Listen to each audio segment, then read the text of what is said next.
All right, hello once again, Jeff Scott of Rankin Technical College. I've been going over the PowerPoint presentation for Tony Gaddis's Starting Out with Java Early Objects, 5th edition. I'm up to the 14th chapter out of 16, creating GUI applications with JavaFX. Now, when you create GUI applications, there are different ways of doing it.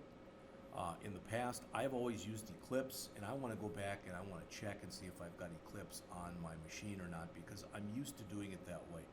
It's drag and drop, and it's. Now, I'm not going to say it's fairly simple to do, because it's not as simple to do as what's done in C#, for example, but it's similar in nature. All right, you can get like a tab that's got a toolbox in it. You can drag components out. You've got to do a little bit more work to actually put code into them, but it's not much. So it's very similar rather in nature. So we have an introduction. We talk about scene graphs, scene builder, writing application code, handling radio buttons and checkboxes, and displaying images. I mentioned this to you before. I have never used the JavaFX library. All right. As it says, it's used for deploying rich applications that employ graphics. You can do 2D, 3D graphics, standalone graphic apps that run on a computer, apps that run on a remote server, apps embedded in a web page. So you can use either applications, write GUI apps, or you can write applets. Now you should know this by now. This should all be review that a GUI is a graphical window or part of a system of windows presented by an application for user interaction.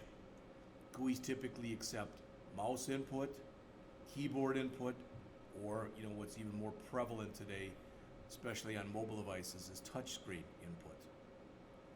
A window in a GUI, as mentioned there, commonly consists of several components. Some of these are buttons, labels, text boxes, etc. You saw something similar to this in one of the earlier chapters when we wrote the chapter, or went through the chapter on GUIs. I think it was the first GUI chapter, which was probably like chapter 11. So you can actually write code to write all these components, or you can use something like FX, which will do it for you. Now, I'm not going to go through any of these descriptions right here, because you should understand all of those between what we've done here, what you had in HTML, and what you've had in C#.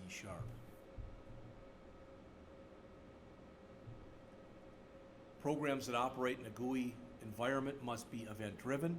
So again, look at it this way, that the program is sitting there waiting for some kind of an event to occur.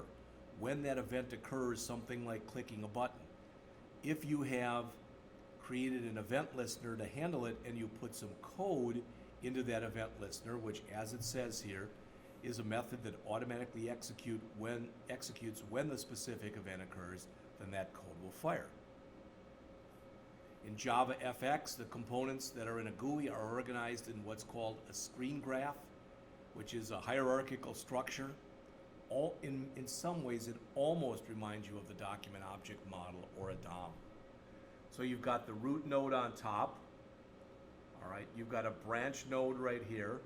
That branch node underneath it has child nodes, and there's a leaf node. Anytime you see leaf node, that means you've reached the bottom of that particular part of the hierarchy.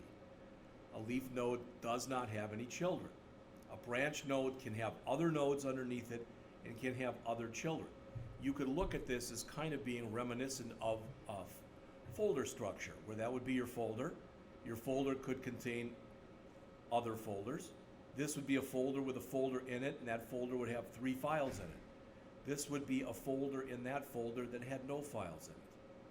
All right? And that's pretty much as it says right here. So the root node and branch nodes can have children, but leaf nodes cannot have children. In JavaFX, the node that can have children is a container.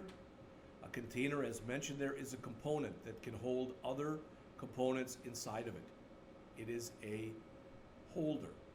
All right, it is somewhat similar to things that we've used in other languages like group boxes and the like, but it's bigger than that. The Java FX library provides several different types of containers. As mentioned here, there is an anchor pane, which is commonly used to hold the root node, a branch node, which places things inside of either the root node or inside of another branch node, which is in the root node, and a leaf node, which is not a component, It's a component, but it's not a container. So this button, for example, that you show right here, okay, this label that you have right here, all right, those are branch nodes.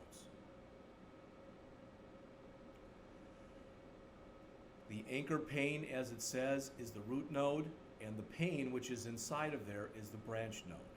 So here's the hierarchy that you'd have set up for this. Again, I realize you're not probably going to learn much from me going over this, but at least you've been exposed to it. All right? The anchor pane, as it says right there, is the root node in this case. The title pane is a child of the anchor pane, so because it's contained inside of it. Another anchor pane is a child of the title pane. The three buttons are children of the innermost anchor pane. The button is a child of the root node anchor pane. All right, so these three things right here are basically leaf nodes. That's a leaf node. What they're showing you right here, for lack of better words, what they're showing you is pretty much what they're showing you. This right here is kind of what they're showing you right there.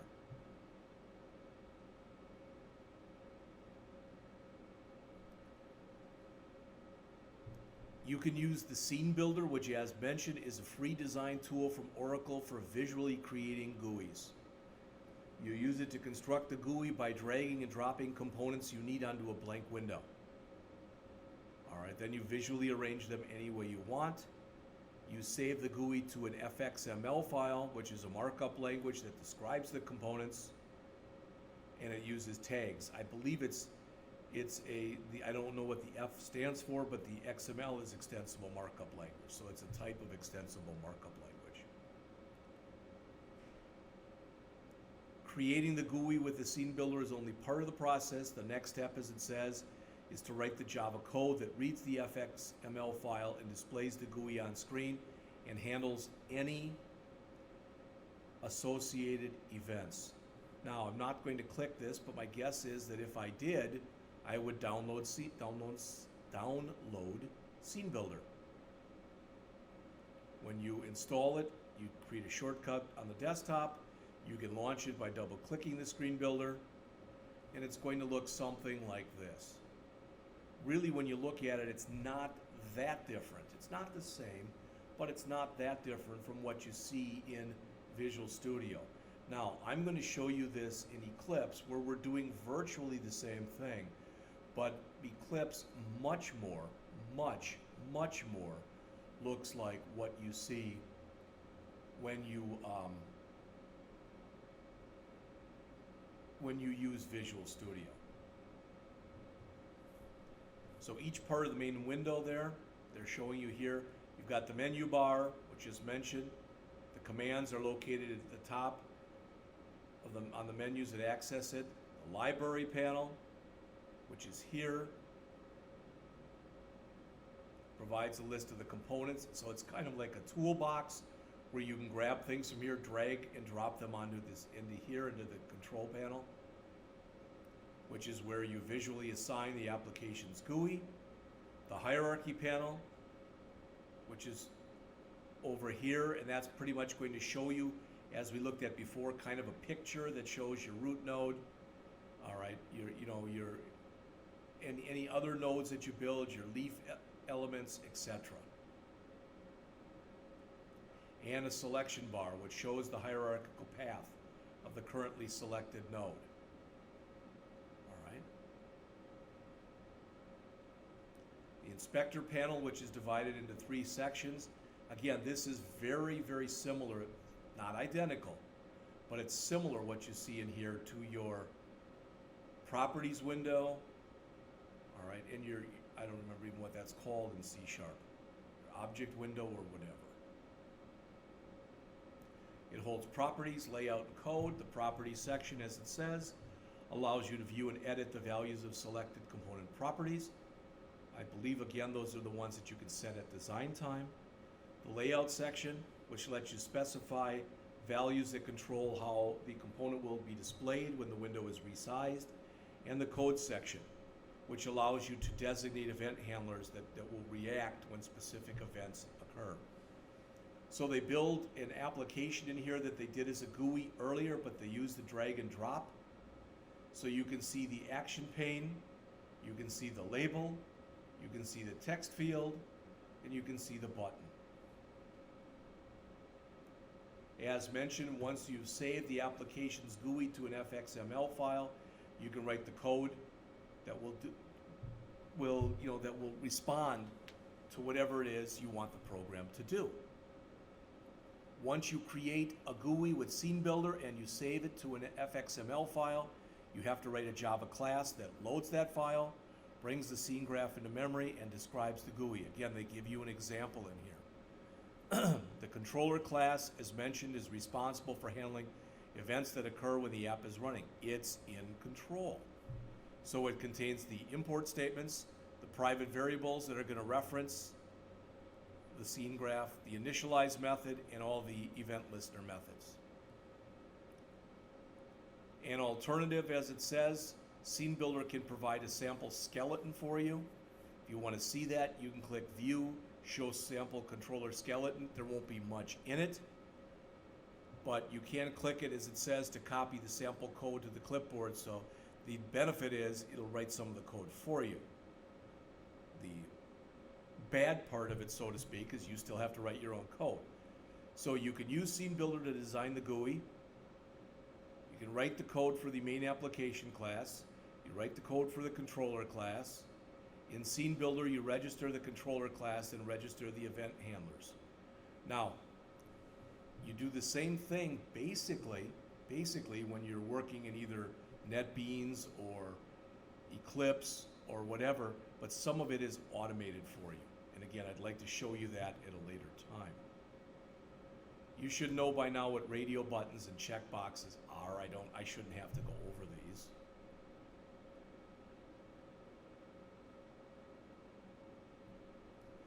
Again, just like we saw when we were talking GUI in here, you typically, when you create radio buttons, if you want them to be part of a group, you add them to a group, and that's what they're showing in here.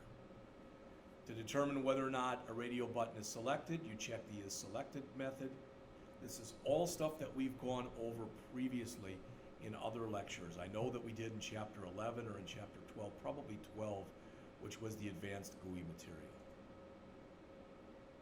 In many situations, you want to take an action or an action to take place when the user clicks the radio button, so you must write an event listener method and then select the appropriate method as the event listener in Scene Builder.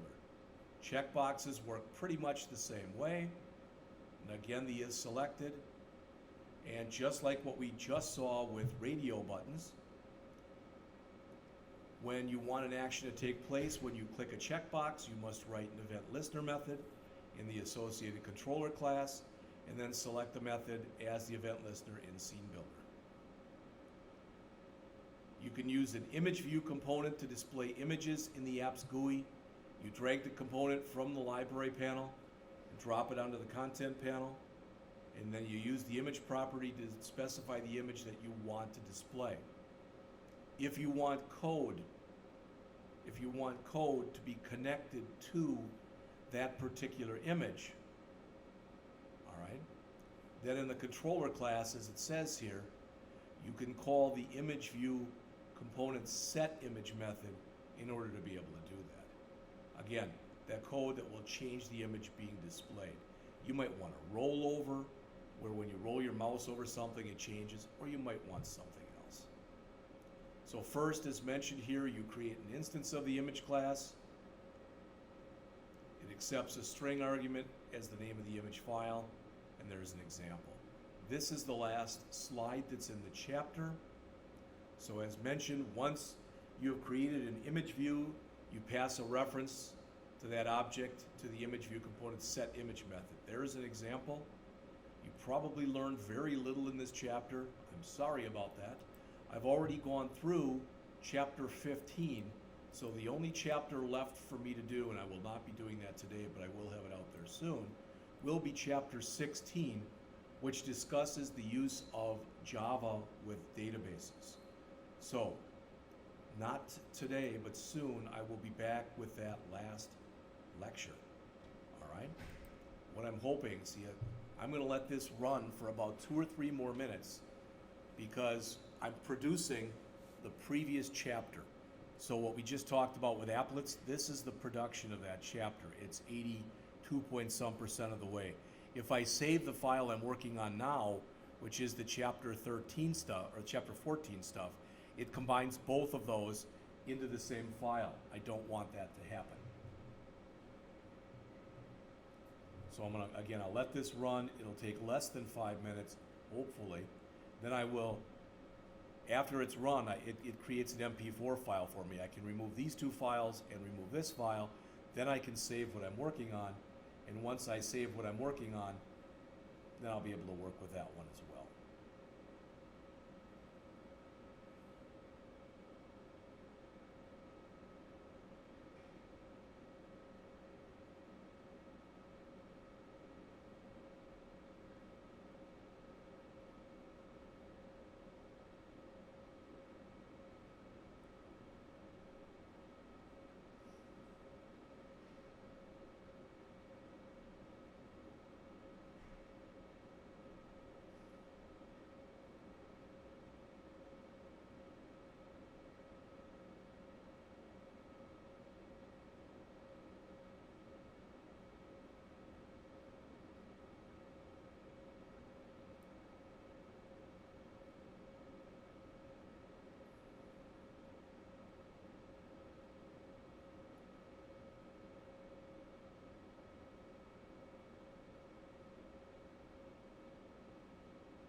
So again, I apologize for this. This will probably result in 3 to 4 minutes of dead air time on the end of the chapter 14 presentation. I can go in using some of the editing tools in Camtasia and pull that out, but when I've tried doing it in the past, it's been with mixed success. Occasionally when I try to do it, I take out too much and then I take out part of the lecture. I'm just going to leave it in there. Again, this should be done now in literally about 1 minute. It's at 97% out of 100%.